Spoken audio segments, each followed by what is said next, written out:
ओम नमः शिवाय। मैं हूं ज्योतिष पंडित दीपक दुबे और उपस्थित हूं 2026 का राशिफल लेकर धनु लग्न राशि जिनकी है उनके लिए।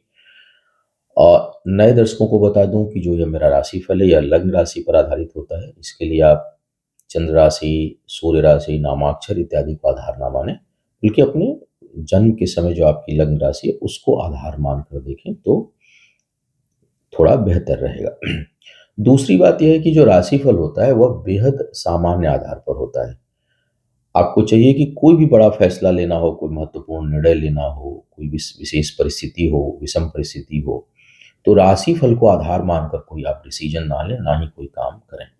बेहतर हो कि आप जो है वो अपनी कुंडली का विश्लेषण कराएँ, उसके बाद जो है किसी निष्कर्ष पर पहुँचे। और कुंडली विश्लेषण जो है सबसे अच्छा होता है कि आप कार्य के प्रारंभ करने से या कोई निर्णय लेने से पहले करें। कई बार जो है वो देखने को मिलता है कि लोग निर्णय ले लिए रहते हैं कि हमको इस चीज़ की फैक्ट्री खोलनी है, सब हो गया है, आप अब देख लीजिए ठीक है कि नहीं। अरे भाई, जब सब कुछ आप कर ही लिए हैं तो अब ठीक-बेठीक का क्या फ़ायदा? करिए, फिर जो होगा देखा जाएगा। तो बेहतर हो कि मन में कोई ख़्याल आए बड़े काम करने का, तो उस समय आप ज्योतिषीय परामर्श ले लें कि भाई पार्टनरशिप करनी है, नहीं करनी है। जो काम में हम सोच रहे हैं क्या वो मेरे लिए सूटेबल है कि नहीं? क्योंकि सब काम सबके लिए सूट नहीं करता। सूट करता भी है तो क्या यह समय इन्वेस्टमेंट के लिए ठीक है या नहीं? तो ये बहुत से फैक्टर होते हैं। दूसरा, राशिफल इसलिए भी सामान्य है कि भई हम गोचर के आधार पे बात करते हैं। आपकी कुंडली में क्या स्थिति है, परिस्थिति है, आपकी जन्म कुंडली किस प्रकार की संकेत दे रही है, कैसी उसमें ऊर्जा है, और उसके साथ-साथ जो है इस समय कौन से ग्रह की दशा अंतर-प्रत्यंतर चल रही है, उसका आपके जो लग्न स्वामी हैं देवगुरु बृहस्पति, उनसे किस प्रकार का संबंध है। वो जो ग्रह दशा अंतर्दशा प्रत्यंतर में चल रहे हैं, वो इस समय गोचर में किस भाव में है और उनका आपस में क्या संबंध है। बहुत से फैक्टर होते हैं प्रेडिक्शन के, तब जाकर के प्रेडिक्शन होता है और तभी आपका निर्णय सही होगा। राशिफल तो भाई बस ठीक है, हाई डिमांड है तो दिया जा रहा है, लेकिन यह संकेत जो है कोई बहुत इससे निष्कर्ष निकालने लायक नहीं होता। प्रेडिक्शन भी 70-80% सही हो जाए, 60% सही हो जाए तो समझिए कि भगवान शिव की बड़ी कृपा है। तो चलिए, अब ये बेसिक चीज़ें थी जो मुझे लगता है कि समझाना बहुत ज़रूरी होता है दर्शकों को। अब बात करते हैं कि आपके लिए यह वर्ष किस प्रकार का संकेत राशिफल के हिसाब से दे रहा है। एक तो अगर करियर के दृष्टिकोण से देखा जाए, क्योंकि सबसे भाई जीवन में, गृहस्थ जीवन में सबसे महत्वपूर्ण करियर है, तो करियर के दृष्टिकोण से अगर मैं धनु वालों का की बात को देखूं तो ये वर्ष बड़ा शानदार है। बहुत सी उपलब्धियां हासिल हो सकती हैं आपको, बहुत सी उन्नति, पदोन्नति, पद प्रतिष्ठा में वृद्धि, मान सम्मान में वृद्धि, इसके अच्छे संकेत विशेष करके वर्ष का जो पहला हिस्सा है वो बहुत शानदार है, बहुत उन्नति देने का संकेत दे रहा है। आय के स्रोत आपके पास एक से अधिक हों, उसकी व्यवस्था आप करें। नौकरी में स्थान परिवर्तन का भी योग है और उसके साथ-साथ पदोन्नति का भी योग बन रहा है। कुछ नया कार्य व्यापार करना चाहते हैं, उसका विस्तार करना चाहते हैं, तो ये वर्ष का पहला हिस्सा बेहद अनुकूल है। दूसरा हिस्सा भी ठीक है, लेकिन दूसरे हिस्से में परिणाम थोड़े कम मिलेंगे। मेहनत अधिक करनी पड़ेगी तब जाके परिणाम परिणाम तो उसमें भी मिलेगा, लेकिन कम मिलेगा, प्रयास बहुत करना होगा। पहले का जो हिस्सा है, आधा हिस्सा, उसमें कम प्रयासों में अधिक सफलता प्राप्त होगा।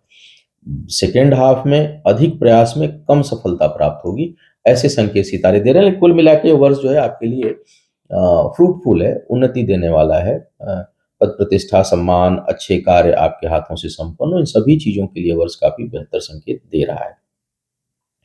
अब बात करते हैं संपत्ति में निवेश के लिए। तो संपत्ति के में ज़मीन, जायदाद, भवन इत्यादि खरीदना चाह रहे हैं, तो उसके लिए यह बेहतर है, ले सकते हैं। उसके लिए योग अच्छा है और अनुकूलता लिया हुआ है, सपोर्टिव है। लेकिन जो लोग बेचना चाहते हैं, बेच कर लाभ कमाना चाहते हैं, उनके लिए यह कठिनाई देगा, कठिनाई उत्पन्न करेगा, बाधा उत्पन्न करेगा। बहुत से लोग जो है वर्तमान में जहाँ रह रहे हैं जिस स्थान पर, उसको छोड़कर कहीं अन्यत्र आप चले जाएँ, इसकी भी संभावना काफ़ी प्रबल है। पुराने घर की मरम्मत, पुरानी चीज़ों की मरम्मत, बड़ी चीज़ों की छोटा-मोटा तो रोज़ घर में चलता रहता है, उसकी भी संभावना काफ़ी अधिक यह वर्ष दिखा रहा है। वाहन से घटना-दुर्घटना का योग है, तो वाहन चलाते समय थोड़ी सावधानी आपको रखनी चाहिए।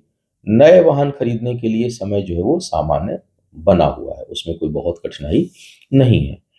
अब बात किया जाए शिक्षार्थियों के लिए जो कहीं इस वर्ष महत्वपूर्ण शिक्षा या प्रतियोगिता में भाग लेने वाले हैं, उनके दृष्टिकोण से अगर मैं देखूं तो यह वर्ष सामान्य दिखाई दे रहा है, किसी नकारात्मक ग्रह का प्रभाव गोचर में नहीं है। हाँ, कोई दशा अंतर्दशा आपकी ठीक नहीं चल रही हो या स्थायी कुंडली में ही जो है वो शिक्षा में बाधा का योग हो, उच्च शिक्षा में बाधा का योग हो, तो एक अलग विषय है। अन्यथा जो है देखा जाए तो सामान्य रूप से कोई ग्रह गोचर में अभी आपका ऐसा नहीं है जो परेशान करने वाला हो, तो शिक्षा प्रतियोगिता में सामान्य रूप से उन्नति मिलने की संभावना बनी हुई है। अब संतान प्राप्ति के लिए भी अगर देखा जाए तो संतान प्राप्ति के दृष्टिकोण से जो लोग इच्छुक हैं उनके लिए यह वर्ष सामान्य है, इसलिए आप प्रयास कर सकते हैं, क्योंकि कोई ऐसा नकारात्मक ग्रह का प्रभाव गोचर में 2026 में नहीं दिखाई दे रहा है। लेकिन एक चीज हमेशा ध्यान रखें कि संतान प्राप्ति के लिए जो है ना, पति पत्नी दोनों की कुंडलियां जिम्मेदार होती हैं, दोनों का देखना चाहिए, दोनों का में संतान की स्थिति कैसी है, नाड़ी दोष तो नहीं है, पितृ दोष तो नहीं है, क्योंकि ये सारी चीजें अगर ठीक होंगी तभी संतान प्राप्त होगा। तो गोचर में राशिफल अगर देखना है, बाकी चीजें आप पहले से देखें हैं, जानते हैं कि ठीक है, तो संतान प्राप्ति के लिए अनुकूल समय है। अस्थायी कुंडली में कोई समस्या है तब तो उसका निदान जो है वो बिना परामर्श के संभव नहीं है, तो वो चीज आप ध्यान दे सकते हैं। और इसके साथ साथ अगर देखा जाए तो कर्ज या विवाद है, तो कोई कर्ज लंबे समय से चल रहा है, कोई वाद विवाद चल रहा है, कोई झगड़ा झंझट चल रहा है, तो उसके इस वर्ष में समाप्त होने की प्रबल संभावना बन रही है कि वो खत्म हो, शत्रु समाप्त हो, विवाद समाप्त हो, जड़ से खत्म हो, इसकी अच्छी संभावना बनी हुई है। हालांकि इस वर्ष में विवाद और धोखे भी खूब मिलेंगे। अति विश्वसनीय लोग, बहुत करीबी लोग भी आपको धोखा दे सकते हैं। इसके लिए मानसिक रूप से तैयार रहिएगा, खूब धोखा मिलेगा और अप्रत्याशित धोखा मिलेगा। इसके लिए आपको जो है वो जो है सचेत रहिएगा। शत्रु परास्त होंगे, कोर्ट कचहरी के मामले खत्म होंगे, इसकी संभावना बहुत प्रमुखता से बनी हुई है इस वर्ष में। विवाह के लिए बात कर लिया जाए तो यह वर्ष विवाह के दृष्टिकोण से बड़ा अनुकूल है। तो जो लोग अविवाहित हैं, विवाह करना चाह रहे हैं, उसके लिए यह वर्ष शुभता लिया हुआ है। मांगलिक कार्य हो, शुभ हो जीवन में, इसकी बड़ी संभावना है। प्रेम संबंध और बेहतर होंगे और उसमें अधिक प्रगाढ़ता आए, उसमें संबंधों में और गहराई आए, संबंधों में एक दूसरे के प्रति विश्वास जगे, संबंधों में एक दूसरे के प्रति समर्पण जगे, इसकी संभावना भी इस वर्ष में काफी अच्छी है। तो ये बेहतर दिखाई दे रहा है। स्वास्थ्य के मामले में यह वर्ष आपको भी, आपके जीवन साथी या जीवन संगिनी को भी और आपके माँ के लिए, ये तीन लोगों के लिए यह वर्ष जो है बहुत अच्छा संकेत नहीं दे रहा है। तो थोड़ा इधर जो है आपको ध्यान देने की आवश्यकता पड़ सकती है, मानसिक रूप से, आर्थिक रूप से इसके लिए, और भावनात्मक रूप से तैयार रहिएगा, क्योंकि यहाँ पे अच्छे संकेत बहुत नहीं है।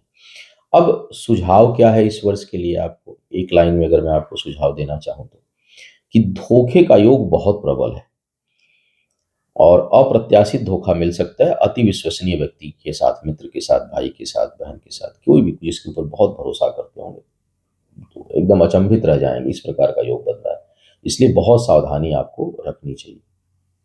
उपचार क्या करना चाहिए इस वर्ष में आपको? नियमित भगवान सूर्य की उपासना करिए, नियमित, चाहे सूर्य गायत्री से करिए या जो गायत्री मंत्र हम लोग करते हैं जब, वो भगवान सूर्य के लिए, तो भगवान भास्कर की आराधना नियमित करें।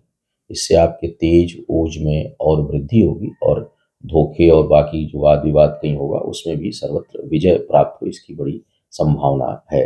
विशेष करके अगर रविवार को सूर्य गायत्री से यज्ञ कर लें तो अति उत्तम, कहना ही क्या है।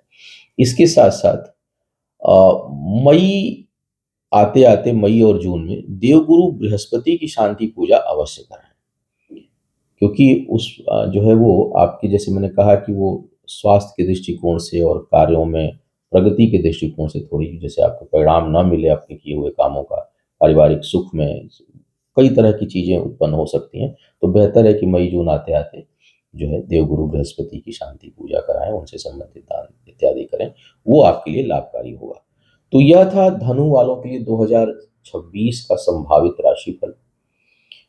राशिफल में ग्रहों के गोचर को देखते हुए जो कुछ भी नकारात्मक बातें मैंने कही हो, भगवान शिव उसे टालें, उसको वो ना आपके जीवन में आए, महाकाल की कृपा बनी रहे, भगवान शिव की पूर्ण कृपा आपके ऊपर रहे, जीवन में सुख, शांति, अमन, चैन बना रहे और नव वर्ष ढेर सारी खुशियां लेकर आए। इन्हीं मंगल कामनाओं के साथ आपसे विदा लेना चाहूंगा। पुनः मुलाकात होगी किसी नए विषय पर, तब तक के लिए मुझे आज्ञा दीजिए। ओम नमः शिवाय।